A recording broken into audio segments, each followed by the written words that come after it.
Dialysis units are mushrooming in our country today. If we say that one of the main reasons for this is the increasing incidence of kidney failure, the biggest villain for this is our lifestyle. Whether it is our lifestyle or the many mistakes we make, we put our kidneys at risk. Through this video, let's see in detail what mistakes we make that lead to kidney failure, and what foods we can eat to protect our kidneys to some extent. I am Dr. Priya QN, a homeopathic physician at B Healthcare. The kidneys are going to complete failure today because of some mistakes we make, whether they are mistakes we do without knowing it or because we make many mistakes that we know about. When we say kidney, it is the one that manages the A to Z functions of our body. It not only eliminates dead cells, but also helps in many other functions in our body. It produces a hormone called erythropoietin to maintain the level of red blood cells. Vitamin D levels are maintained, BP is controlled. All these are due to the function of the kidneys. This kidney also sorts out the minerals and salts we need. The kidneys help in most of the functions in our body. Even if there are small accidents, the kidneys can manage them to a certain extent without showing any symptoms of failure. But if we recognize some of the mistakes we make and do not do them, we can prevent kidney failure to a certain extent. First of all, we should treat ourselves. Today, we know that most leaves or fruits are good or that they are good for preventing various diseases, and we eat them in abundance. To give you the biggest example, some time ago, we heard that the iron tamarind we eat is good for controlling cholesterol, so many people started taking this iron tamarind juice and drinking it every day. If we eat it to lower cholesterol or reduce cholesterol, the oxalates accumulate on the other side and damage the kidneys.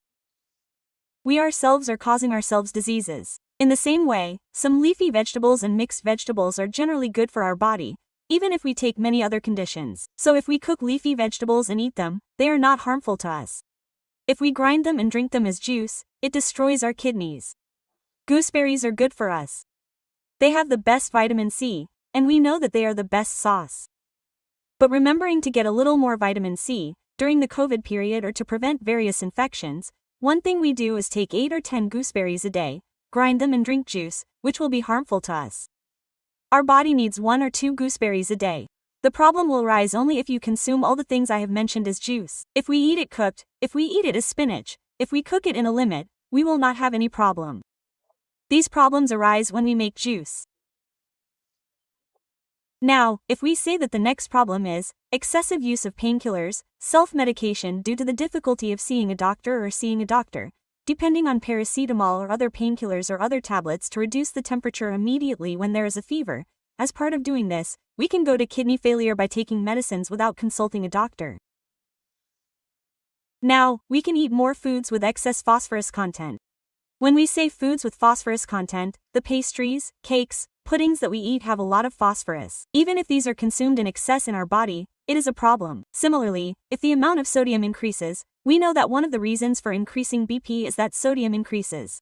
When we say sodium, we mean salt in the form of sodium chloride in all the fried foods we eat, especially in hotel foods, which are used more than necessary to prevent them from spoiling and to enhance their taste. If we say that the amount of salt we can eat daily is 5 grams, then when more than that enters our body, it causes kidney damage. These are many mistakes that we do unknowingly or knowingly. If we have habits like drinking alcohol and smoking, it affects the kidneys and affects other organs. Alcohol is a dehydrating agent. So it drains all the water in our body and it strains our kidneys and it leads to kidney failure. When we say smoking, the product called nicotine that is produced there gets stuck in the blood vessels and it can lead to kidney failure. This is because the kidneys are not pumping the blood they need. Similarly, if we do not drink water properly, it can affect the kidneys. If we have this habit of drinking water only when we are hungry, or drinking a glass of water after eating rice, even if the water does not reach our body weight according to our body weight, it can cause our kidneys to fail. Because if we take our body weight, this is the calculation of 1 liter of water for 25 kilograms. In this calculation, we should drink water no matter what. So, if we are forced to drink water or are hesitant to drink it, then you can get used to drinking water in the morning and drink it. Then to some extent we can prevent our kidneys from being in danger. Now, there is a big factor for sleep. If we look at how sleep protects the kidneys, there is a small rust to some extent, at least to a small extent, when we sleep. The load on the kidneys is a little less. So if we give the kidneys a little rest, it will help them run for a little longer. Now, if we take the matter of our food, we know that we like to eat non-vegetarian food more. We all love to go out and eat, no matter how late at night. That is why most hotels in our country operate at night. We are all ready to skip breakfast in the morning. Similarly, we like to control our heavy lunch in moderation. But we eat very heavy at night and go to bed. Because of this habit, we quickly become overweight and we quickly get a big belly. When we become overweight, the biggest villain is the increased load on the kidneys. Then the kidneys have to strain a lot. As a part of that, the kidneys can quickly get damaged. Similarly, our lack of exercise can also cause this excess weight. We lead a very sedentary life. We live with our work or we have a lot of gadgets. Then, our lack of exercise also increases the load on the kidneys.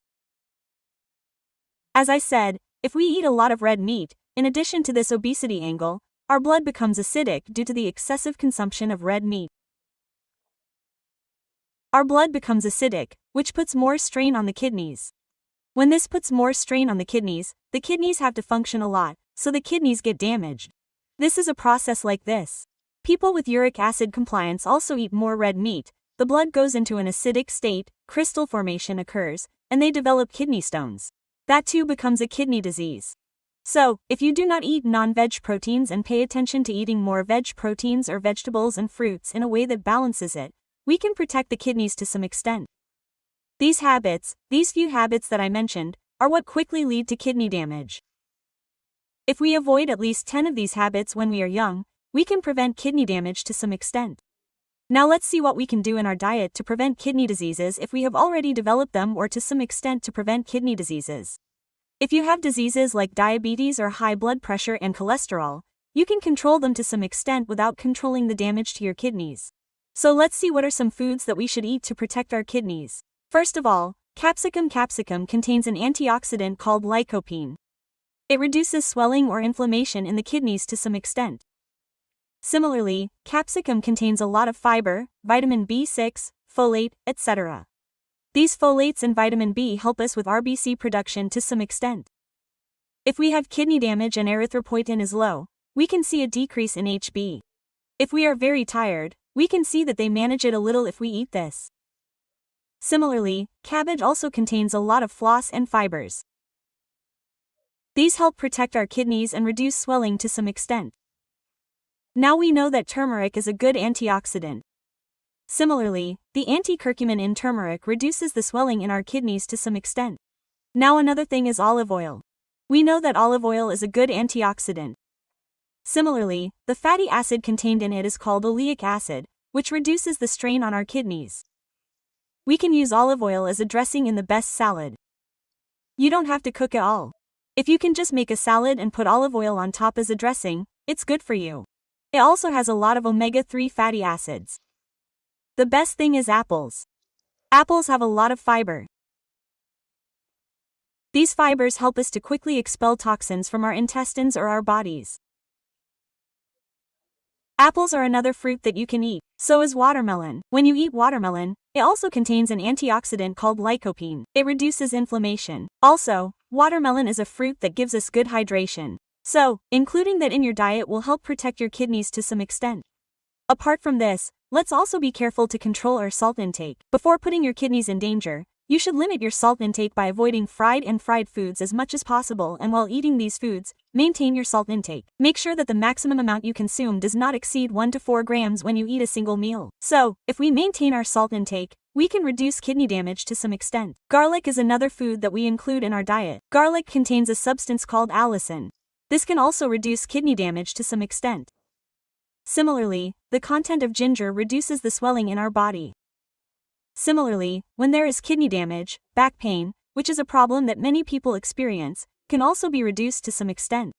Similarly, ginger acts as a good diuretic. We can eat a lot of leafy vegetables. When we say leafy greens, we should eat plenty of leafy greens like spinach and broccoli. When we cook and eat them, we get vitamins, minerals, and iron that are needed for our RBC production. We can also reduce the fatigue caused by low RBC or low HB to some extent. If we eat in this way, we can protect our kidneys to some extent. Now, if we look at the amount of protein in the food we eat, 1 gram per kilogram is the amount of protein we eat. That is, if a person weighing 70 kilograms, they can eat 70 grams of protein. If you have started kidney damage or have started seeing small symptoms, reduce your protein intake. You should always prefer vegetable proteins. Eat more lentils, peas, nuts, mushrooms, and paneer. Maximum, you should reduce animal proteins and red meat. If you become a kidney patient, if you say that the amount of protein you should eat is 0.8 g of protein per kilogram of your body weight. Now, if you eat fat, if we say that the weight of fat we should eat in a day is 50 grams of fat. If you are starting to see symptoms of kidney damage, then you should eat only 25 grams of fat a day. You should reduce it by half. Similarly, pay attention to maintaining the level of sodium and potassium. As I said, if you avoid fried foods, if you avoid papadum, pickles, and anything salted, we can control it to some extent. If you want to maintain the level of potassium, avoid foods that are high in potassium. The foods that contain a lot of potassium are blackcurrants, bananas, and pomegranates. When choosing fruits, be careful to choose more of them, such as pineapple, apple, berries, and guava, which are low in potassium. Now, if you want to eat bananas, if you eat them occasionally and boil them, you can reduce the amount of sodium and potassium to some extent. Eat more of the food I have mentioned in this way and be healthy. Exercise regularly. Sleep well and regularly. That is, get used to sleeping for 6 or 7 hours. Exercise at least 5 days a week and be sure to do it. Get enough sun. Drink water regularly. Then you can be a little healthier. Also, avoid the mistakes I mentioned in the first way as much as possible. If so, we can protect our kidneys to some extent. If you have any doubts about what I have said, contact the number below. Thank you until we meet again with another health topic.